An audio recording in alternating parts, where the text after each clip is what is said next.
Hello friends, this is Brunal from MD Rasal classes. आज आपण auditing part 2 घेणार आहोत. फर्स्ट पार्टमध्ये आपण ऑडिटिंगशी रिलेटेड इम्पॉर्टंट MCQs 40 घेतले आहे. त्यात basic MCQs related to auditing मी एक्सप्लेन केले आहे. ही स्लाईड बघण्यापूर्वी तुम्ही नक्की तो व्हिडिओ अगोदर बघून घ्या. स्टार्ट करूयात आपण आजचं सेशन. क्वेश्चन नंबर 1 बघा. Auditor is and dash dash of a share holder. तर ऑडिटर हा एजंट म्हणून काम करतो. शेअर होल्डरनी अपॉइंट केलेलं असतं ऑडिटरला आणि he is acting as a agent. Option B इथे सिलेक्ट करायचा आहे. Question number 2. Statutory report should be send to registrar before dash dash days of a statutory meeting. तर स्टॅच्युटरी मीटिंग झाल्यानंतर 21 दिवसांच्या 21 डेजच्या आत आपल्याला ते रजिस्टर ऑफिसमध्ये सेंड करावं लागतं. Question 3. The scope of work of internal audit is decided by. Internal audit जे आहे ते मॅनेजमेंटच डिसाईड करतं, म्हणून इथे आपण ऑप्शन बी सिलेक्ट करणार आहोत. Test checking should not apply to. Test checking म्हणजे रँडमली कुठलेही सॅम्पल किंवा कुठल्याही बुकमधलं पेज चेक करायचं ते करेक्ट आहे की नाही असं रँडमली सगळं चेक करण्याऐवजी थोडंफार टेस्ट करायचं रँडम. तर इथे असं रूल आहे की बँक रिकन्सिलेशन स्टेटमेंटमध्ये तुम्ही टेस्ट चेकिंग करू शकत नाही. सो इथे आपण ऑप्शन नंबर सी सिलेक्ट करणार. Question 5. Dash dash audit is not a statutory requirement.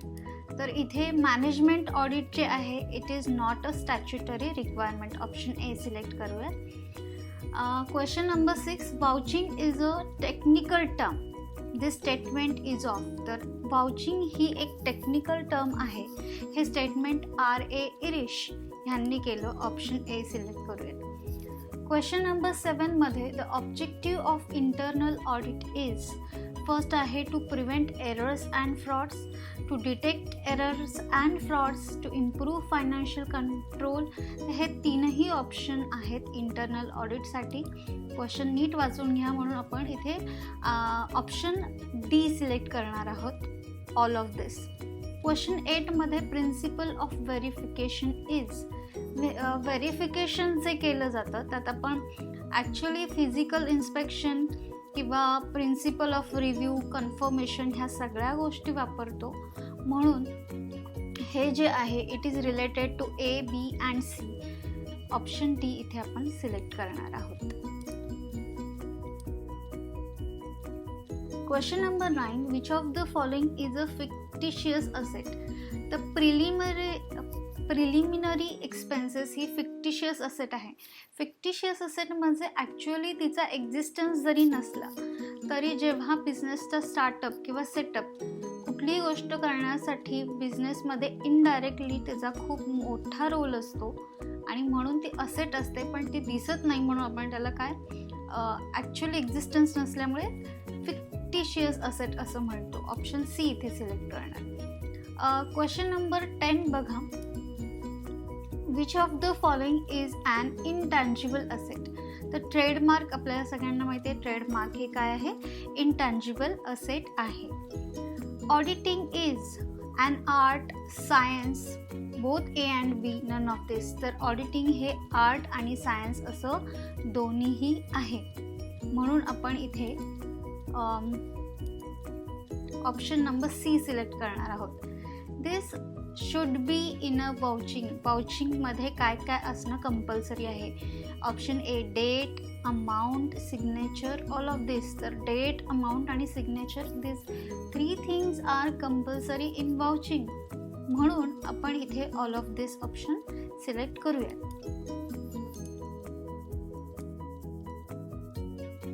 Question number 13. Non trading institution prepare. ज्या नॉन ट्रेडिंग इन्स्टिट्यूशन आहेत त्यांच्यासाठी ट्रेडिंग, प्रॉफिट अँड लॉस किंवा अप्रोप्रिएशन अकाउंट न बनवता इन्कम अँड एक्सपेंडिचर अकाउंट बनवावं लागतं. Option D. Question number 14. Comptroller and Auditor General of India submit its audit report to.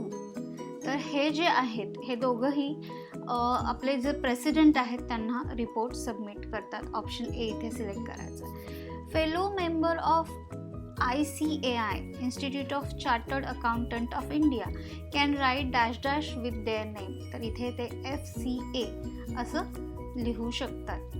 Question number 16 बघा. Audit working papers are the property of. जे काही audit working करतो हे audit working करण्याचं काम कोण करतं तर ऑडिटर करतात. तर that paper maintain by them are the property of yes auditors. त्यांची स्वतःची property. They cannot disclose this to anyone. Question 17. Appropriate method of depreciation for patent is. पेटेंटसाठी त्याचं डेप्रिसिएशन साठीची मेथड आहे फिक्स्ड इन्स्टॉलेशन और fixed installment method. Option A इथे आपण select करूया. Continuous audit is beneficial for. तर हे जे कंटिन्युअस ऑडिट आहे हे बँकेने केलेलं खूप चांगलं आहे, कारण बँकेचं दररोज खूप सारे ट्रान्झॅक्शन्स होत असतात. सो इथे आपण ऑप्शन नंबर डी सिलेक्ट करूयात. क्वेश्चन नंबर 19 बघा. क्वेश्चन नंबर 19 मध्ये द ऑडिटर शाल inform the registrar of the company in writing about his acceptance of appointment.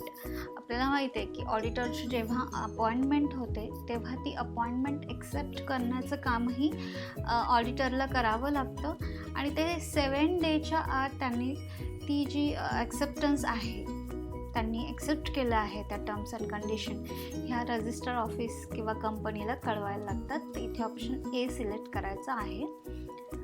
Question number 20. Which of the following is correct. Auditing is backbone of vouching. नाही. Vouching is the backbone of auditing. लक्षात ठेवा की auditing जे आहे अतिशय important आहे, पण ऑडिटिंगमध्ये जे फर्स्ट थिंग करावी लागते दॅट इज वाउचिंग. आणि म्हणून इथे ऑप्शन नंबर बी आपण सिलेक्ट करणार आहोत. ऑप्शन नंबर बी मध्ये vouching is backbone of auditing हे आपण सिलेक्ट करूया.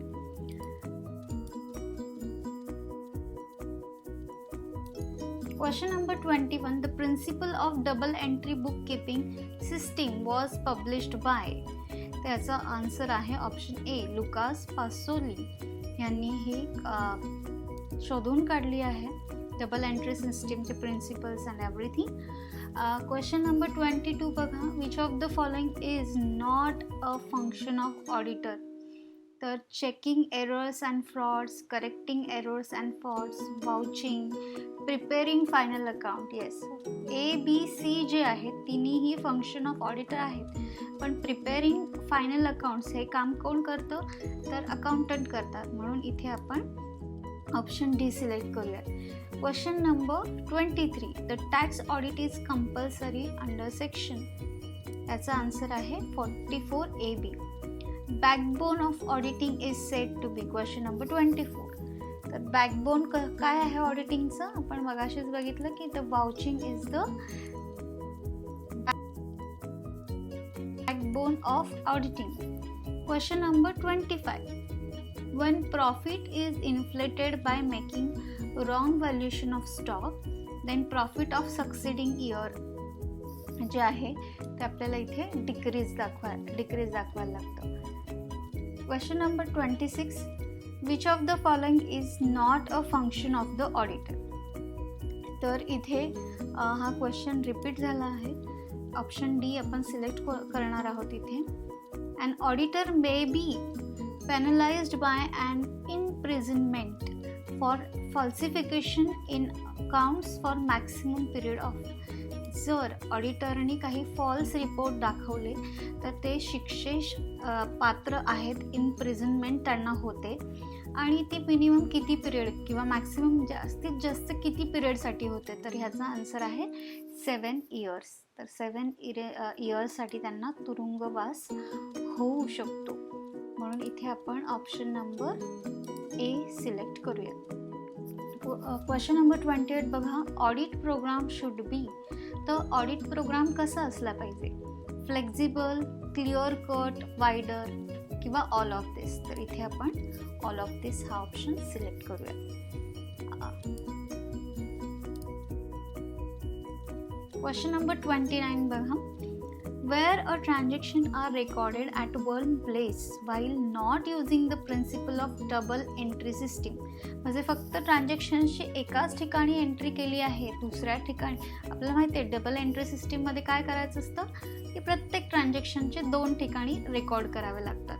तर इथे आपण एकाच ठिकाणी जर रेकॉर्ड केलं असेल तर this is the kind of error done by the made by the accountant. आणि ह्या एररला काय म्हणतात?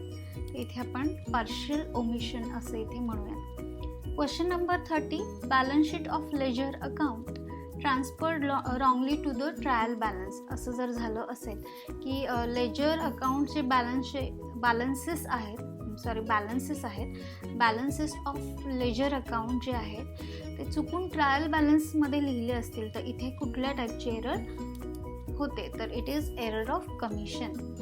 Question number 31, one error compensate the effect of the other error. म्हणजे एका एररमुळे दुसऱ्या ठिकाणी इफेक्ट होत असेल, कम्पन्सेट होत असेल तर त्या टाईपच्या एररला काय म्हणतात? It is compensating error, option C. Question number 32 C, recording the transaction in the books of accounts without using the basic principles of account. जर आपण बेसिक प्रिन्सिपल्स ऑफ अकाउंटच कन्सिडर न करता अकाउंटिंगची एंट्री केली असेल तर त्याला एरर ऑफ प्रिन्सिपल असं म्हणतात, ऑप्शन बी.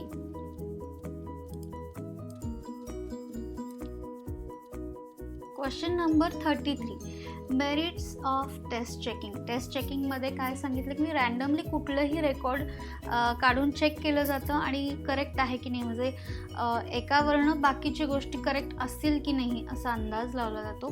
तर हे जे आहे हे टेक्निक ह्यासाठी वापरलं जातं की आपला टाईम, मनी आणि एनर्जी सेव्ह व्हावी, म्हणून इथे आपण ऑप्शन ए सिलेक्ट करूयात. Question number 34, verification of asset is a process of. तर कुठल्याही असेट जे आहे त्यांचं व्हॅल्युएशन करण्यासाठी व्हेरिफिकेशन करतात. तर ते व्हेरिफिकेशन जे आहे option A, physical examination and inspection of asset साठी आपण ते करत असतो. क्वेश्चन नंबर 35 बघा, cash memo is used for. कशासाठी? तर कॅश मेमो जो आहे कॅश सेलसाठीच यूज केला जातो. Question number 36, copies of invoices must be cross check with. तर सगळे इन्व्हॉइसेसच्या जे कॉपीज आहेत त्या आउटवर्ड चलन बरोबर त्यांना टॅली केलं जातं, क्रॉस चेक केलं जातं. Question number 37, payments of wedges confirm by auditor with the help of. तर एक वेजेस शीट्स म्हणून असतात वेगवेगळे, त्याच्यात पेमेंट्स ऑफ वेजेस लिहिलेले असतात, तर ऑडिटर्स ते चेक करतात, ऑप्शन सी इथे सिलेक्ट करायचं आहे. क्वेश्चन नंबर 38 मध्ये travelling expenses paid to the workers are checked by. तर इथे वाउचर्स थ्रू चेक केले जातात. Question number 39, directors fees verified by auditors by checking. तर इथे ऑल ऑफ द अबव हा ऑप्शन सिलेक्ट करायचा आहे, कारण डायरेक्टर्स रजिस्टर, अटेंडन्स आणि त्यांची जे काही रिसिट्स आहेत, जे काही पेमेंट आपण डायरेक्टर्सला केले आहे ते सगळं चेक केलं जातं. आणि लास्ट क्वेश्चन जो आहे, क्वेश्चन नंबर ह्या स्लाइडचा last question, purchase of plant and machinery is examined by register of plant and machinery. ठीक आहे, ह्याचा आन्सर लक्षात ठेवा.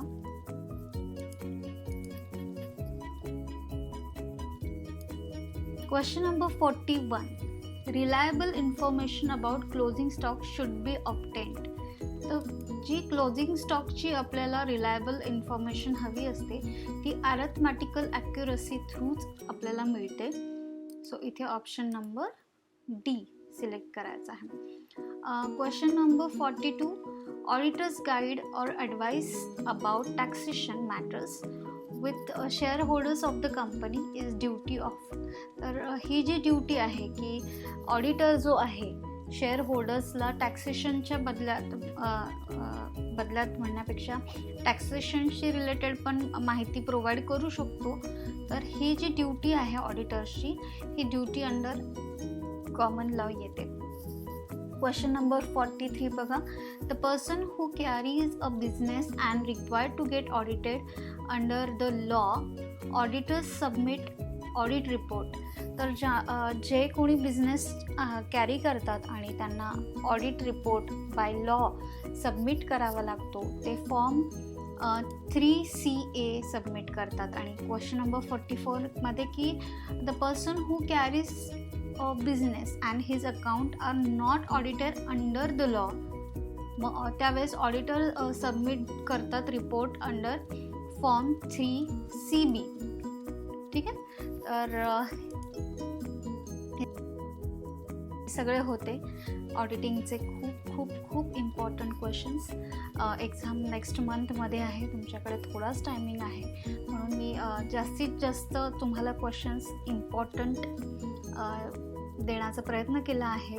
पुन्हा स्लाईड बघा, नोट्स काढून ठेवा. हे क्वेश्चन हवं असतात नोटबुकमध्ये लिहून घ्या आणि ऑप्शन्स रीड करून ठेवा की ऑप्शन्स काय असतात, कारण खूप सारे ऑप्शन्स सेम वाटतात आणि मग चुकीनं आपला दुसरा ऑप्शन सिलेक्ट केला जाऊ शकतो. हा जर व्हिडिओ तुम्हाला आवडला असेल आणि समजला असेल तर प्लीज हा तुमच्या बाकी फ्रेंड्सना पण सेंड करा. Thank you so much. पुन्हा भेटूयात लवकरच. बाय.